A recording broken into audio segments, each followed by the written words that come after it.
The Pacific Ocean shimmered beneath a gray morning sky in late May 1942. From the bridge of the mighty battleship Yamato, Admiral Isoroku Yamamoto watched the water stretch to the horizon, calm and endless. But he knew that peace was an illusion. Beneath this calm surface, war was stirring. A storm was coming. For 6 months, Japan had stunned the world. After the surprise attack on Pearl Harbor, the Imperial Japanese Navy swept across the Pacific like wildfire. One by one, Allied outposts crumbled. Hong Kong, Singapore, the Dutch East Indies, the Philippines were under siege. Even Australia feared invasion. Japan's military machine seemed unstoppable. In Tokyo, high-ranking naval officers reveled in victory.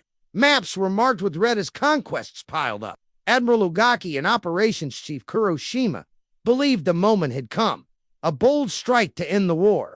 If they could draw out and crush what remained of the U.S. fleet, they believed the Americans would accept peace on Japan's terms. Confidence reigned. Caution was forgotten.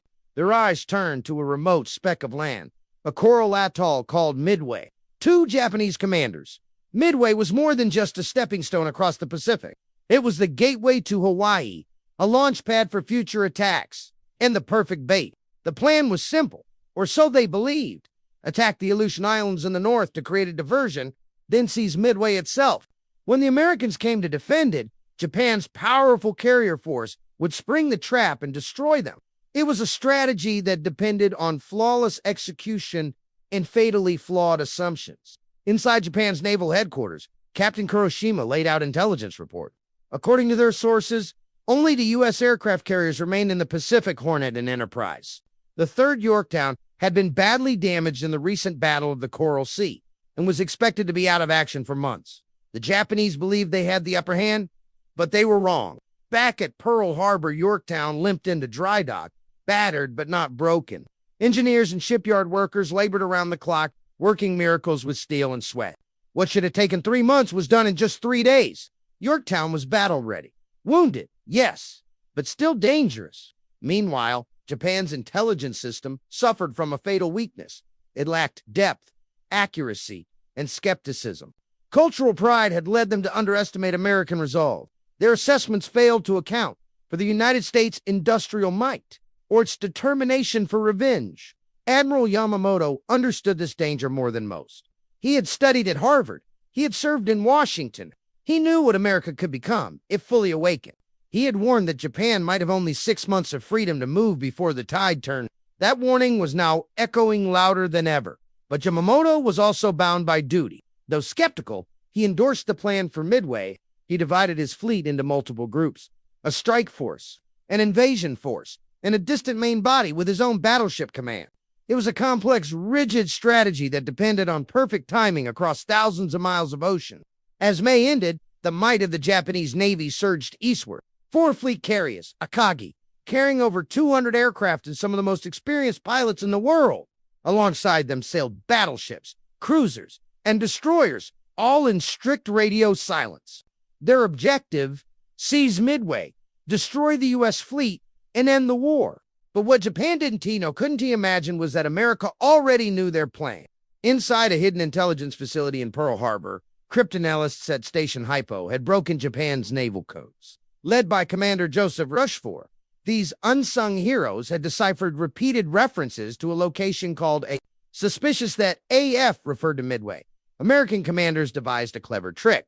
They ordered the base at Midway to send an unencrypted message, claiming its water purification system had broken down. Days later, Japanese transmissions reported that AF was short on fresh water. The code was cracked. The trap would now be reversed. Admiral Chester Nimitz, commander of the U.S. Pacific Fleet, saw a golden opportunity. With confirmation that Midway was the target, he sprang into action. He ordered Enterprise, Hornet, and the newly repaired Yorktown to seize their mission: lie in wait northeast of Midway and ambush the Japanese fleet before they could strike. Though outnumbered and facing the full weight of Japan's carrier power, the Americans had something far more valuable: foreknowledge. By June 1st, 1942, both fleets were in motion. The skies above the Pacific remained calm, but the air was heavy with tension. The United States had committed its last carriers to the defense of a tiny island, a gamble that could decide the fate of the entire war in the Pacific. On Midway itself, American forces braced for impact. Marines dug trenches. Airmen checked their bombers and fighters. Navy crews armed every available aircraft. PBY Catalinas patrolled the seas. Old Brewster Buffalo fighters were readied, outdated but determined. Every man on the island knew what was coming. They were the first line of defense. They were also bait. Dawn broke over the vast Pacific on June 3, 1942. High above the waves, long-range American PBY Catalinas scanned the horizon, black silhouettes gliding silently. Then, just before sunrise, they spotted them, the Japanese invasion force, steaming toward Midway. The alarm was sounded. Midway's defenders, a mix of U.S. Marines, Navy airmen, and Army personnel, braced for the incoming storm. The island's entire defense hinged on a patchwork air force of dive bombers, torpedo bombers, and aging fighters. Despite their courage, they were under-equipped and under-trained compared to Japan's elite aviators. As the American garrison prepared for attack, Admiral Nimitz made his final move. From deep in the Pacific, the three American carriers, Enterprise, Hornet, and Yorktown, took position northeast of Midway, hidden beyond the curve of the Earth. Their mission: ambush the Japanese fleet as it struck the island. Meanwhile, aboard the Japanese carrier Akagi, Vice Admiral Kiichi Nagumo was supremely confident. He had commanded the strike on Pearl Harbor and now led four of Japan's most powerful fleet carriers, Kaga, Soryu, and Haiyu. Together, they carried over 200 aircraft and Japan's best pilots, veterans of earlier victories. Their target: cripple Midway's airfields and prepare the way for a full-scale invasion. At 4:30 a.m. on June 4th, the first wave of Japanese bombers roared into the sky. 108 aircraft surged toward Midway. On the island, American radar operators detected the incoming threat and scrambled every available plane. The sky above Midway became a killing field. American fighters, mostly outdated Brewster Buffaloes, tried to intercept, but they were out. Japanese Zeros cut through them with brutal efficiency. The defenders fought valiantly, but many were shot from the sky before reaching their targets. At 6:30 a.m., Japanese bombs fell like hailstones. Explosions ripped through hangars and runways. Fuel depots ignited, sending towers of flame into the morning sky. The island shook under the assault, but Midway was not yet broken. Even as the smoke rose, American bombers lifted off. B-26 Marauders, Marine SBD Dauntless dive bombers, and Army B-17 Flying Fortresses launched in scattered waves. Their target, the Japanese carriers. The attacks were bold and mostly futile. The U.S. bombers came in without fighter escort. Anti-aircraft fire from the Japanese ships filled the skies. Zeros swooped down in swarms, shredding the American formations. Torpedoes splashed harmlessly into the sea. The Japanese fleet remained untouched. Nagamo, watching from the bridge of Akagi, believed the battle was going according to plan. But then, a single message changed everything. At 7:28 a.m., a Japanese scout plane from the cruiser Tone, delayed by mechanical issues, finally spotted something unexpected. American ships to the northeast. Carrier Nagamo was stunned. This wasn't part of the plan. He now faced a dilemma that would define the battle and the war. His reserve aircraft, still on the carriers, were armed for a second strike on Midway. If he wanted to attack the approaching U.S. fleet, those planes would need to be rearmed with anti-ship weapons, a process that could take nearly 2 hours. Nagamo hesitated. For 30 agonizing minutes, he debated. Rearm for a second land strike, or keep the planes armed for naval combat. Unaware of just how close the American carriers were, he chose to prepare for another strike on Midway, a decision that would leave his decks cluttered with fuel lines, rearming crews, and expose munitions. This was the moment American aviators had been waiting for.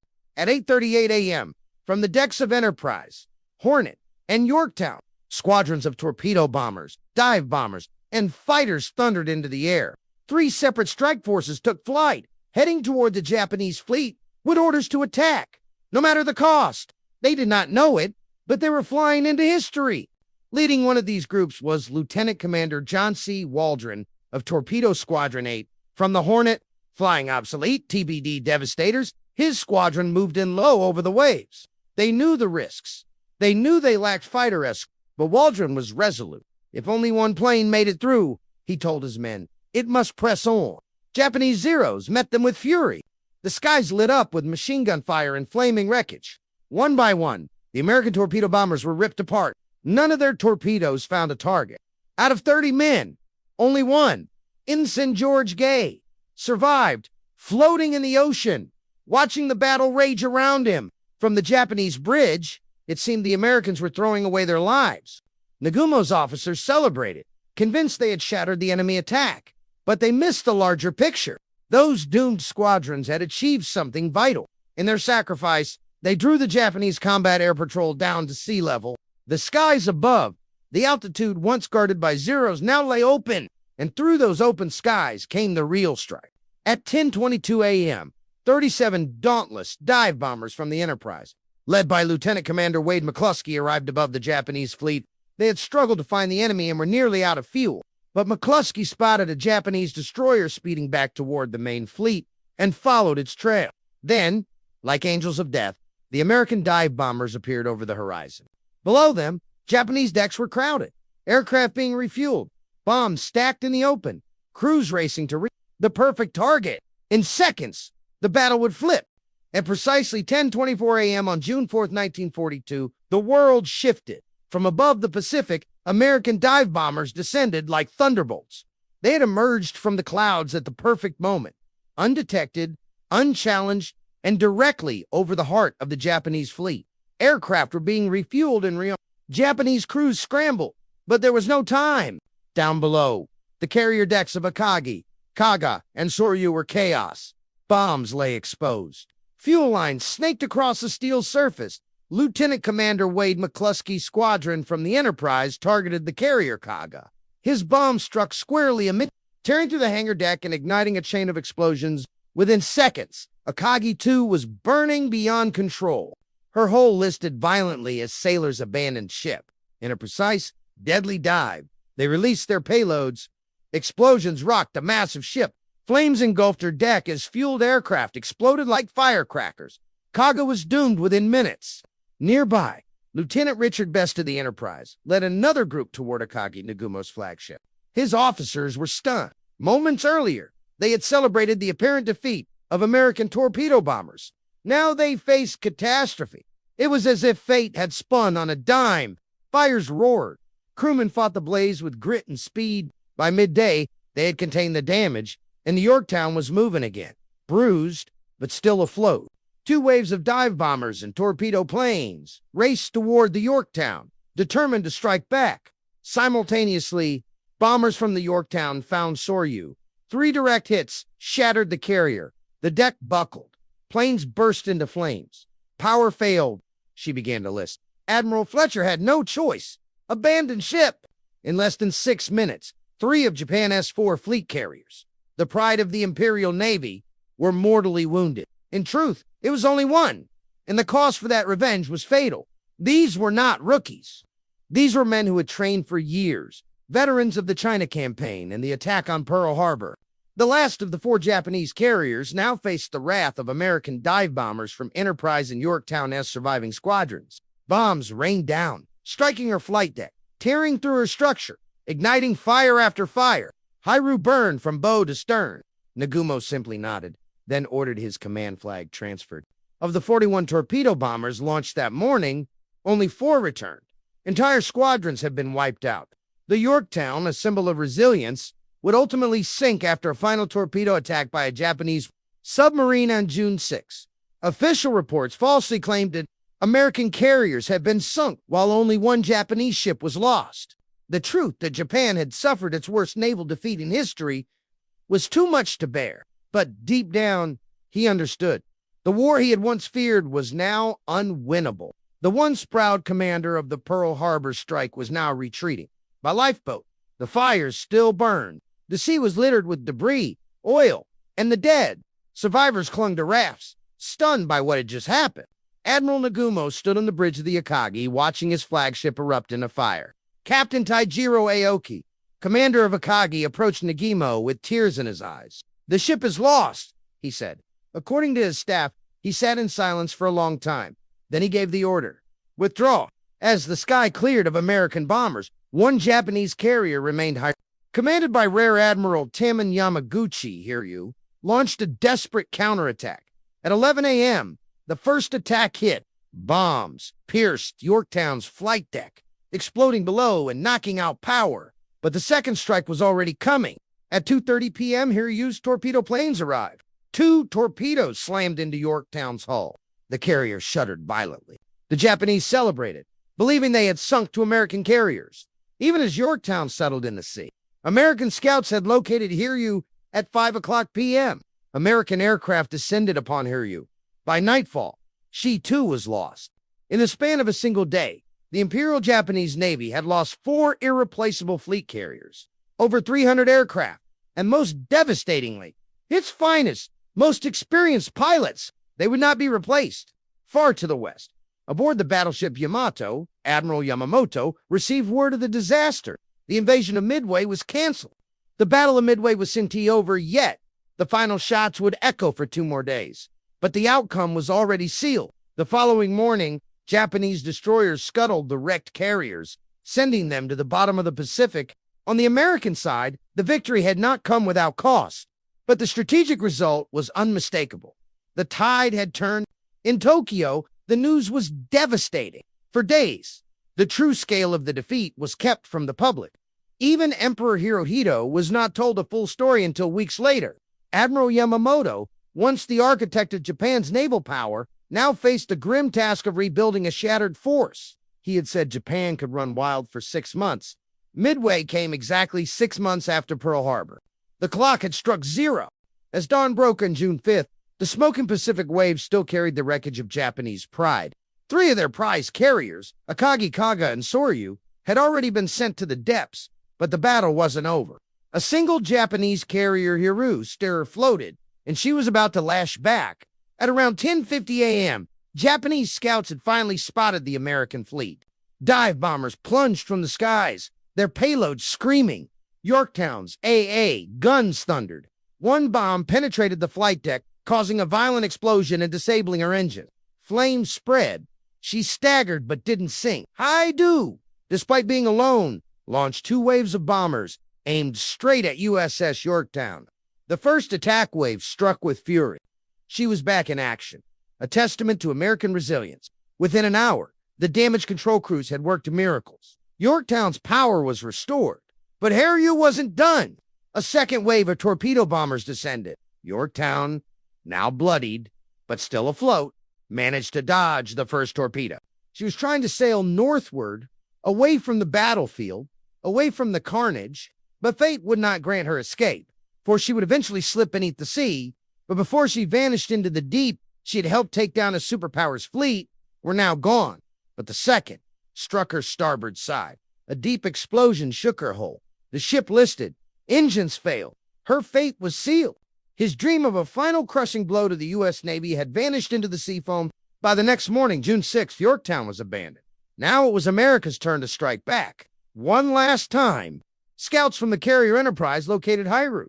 4 bombs struck true, igniting her hangars. Explosions tore through her decks. Planes still fueled and armed in her hangars cooked off into chain reactions. Flames engulfed her completely. By late afternoon, a full strike group from Enterprise took off, dauntless dive bombers leading the charge. Their training pipeline was slow, and replacing that experience would take years. Years they did not have. In the early hours of June 6, she slipped beneath the waves. They spotted Hiryu and launched a coordinated attack. By nightfall, Hiryu was crippled. Her crew abandoned ship. In just 24 hours, Japan had lost 4 fleet carriers. Each loss was more than metal and men. It was an entire generation of naval air power. The skilled pilots who had once attacked Pearl Harbor, the Imperial Japanese Navy, once the terror of the Pacific, was now shattered. Admiral Yamamoto, realizing the devastation, called for retreat. The Japanese withdrew westward, and with them, their ambitions of dominating the Pacific began to collapse. The Battle of Midway was over. It reminded the world that even in the darkest hour, hope can take flight and soar on wings of fire and courage. It lasted only a few days, from June 4th to June 7th, 1942. But it reshaped the war. America had not just won a battle, it had changed the direction of the entire conflict. Japan lost 4 carriers, 1 cruiser, and over 300 aircraft. Over 3,000 Japanese sailors and pilots perished. The U.S. lost 1 carrier, 1 destroyer, and about 300 lives. But more than ships, it was the loss of Japan's elite naval aviators that cut deep. For the United States, Midway marked the turning of the tide. It proved that technology alone didn't win wars. Code breaking, strategy, courage, and sheer resilience mattered. A nation reeling from Pearl Harbor could rise and strike back. From Midway onward, the United States would go on the offensive island by island, mile by mile, pushing Japan back across the Pacific. The Battle of Midway wasn't just a victory.